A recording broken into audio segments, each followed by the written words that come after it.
montage d'un film, c'est comme décider de séquences et de chapitres dans un roman, quand même. C'est le roman de sa vie qu'on écrit. Maria Papa said, you better go to bed. Maria Mama said, you better go to bed. And little sister said, you better go to bed. The little brother said, you better Papa said, you better say goodnight. You better shut the light. If Papa told you no, you can go out tonight. But Papa didn't know. Maria had a date and couldn't let him wait. So in a little... Merde. C'est vrai que je connaissais un écrivain voyageur, hélas disparu, qui était un ami, qui s'appelle Jacques Meunier, qui disait que finalement, au fond, son voyage, mais il n'est pas le seul, hein, un voyage ne s'achevait vraiment quand il a fini de l'écrire.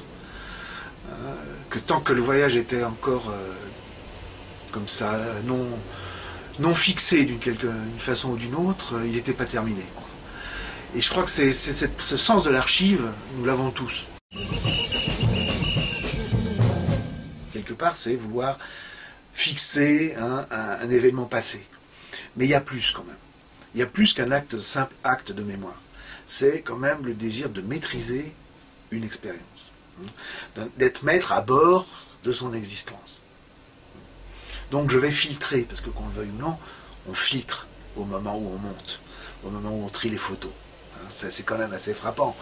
Je suis sûr qu'on pourrait demander dans la salle qui, en triant les photos de vacances, on sait que, par exemple, sur la plage, à un moment, il y a l'enfant du voisin qui est venu, pour faire plaisir aux parents, on a photographié l'enfant du voisin, des voisins avec les siens. Mais au moment du tri, comme c'est des gens qu'on ne va jamais revoir, qu'est-ce qu'on fait? C'est une photo qui saute.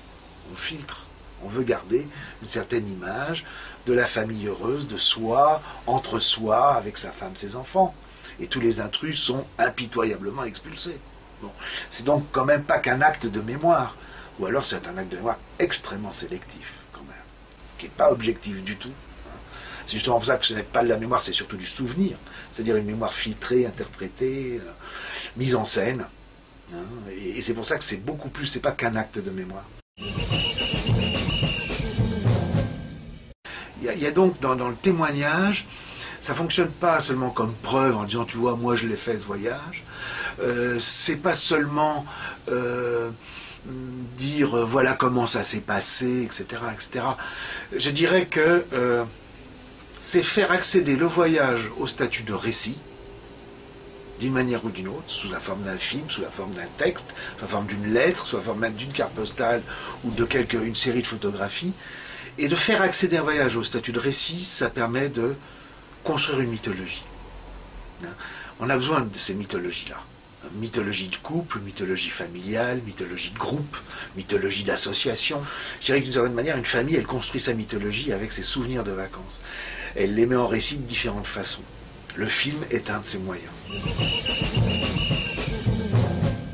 C'est Nicolas Bouvier, l'écrivain voyageur, qui disait, on croit qu'on va faire un voyage, mais on comprend très vite que c'est le voyage qui vous fait ou qui vous défait.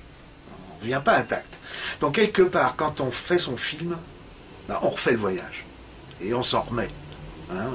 On a été refait par le voyage, on va refaire le voyage pour s'en remettre. Et le faire enfin.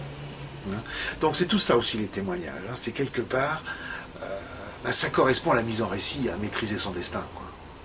On en revient à cette idée, le voyage pour être immortel, le récit pour maîtriser son destin. Un voyage qui ne se raconte pas ou qui n'a pas été raconté, c'est un voyage qui vous échappe. Donc c'est une partie de la vie qui vous échappe. Et on a tellement envie de la garder, cette vie-là, de la maîtriser, qu'on met en récit son voyage, et du coup, on existe drôlement plus, drôlement mieux.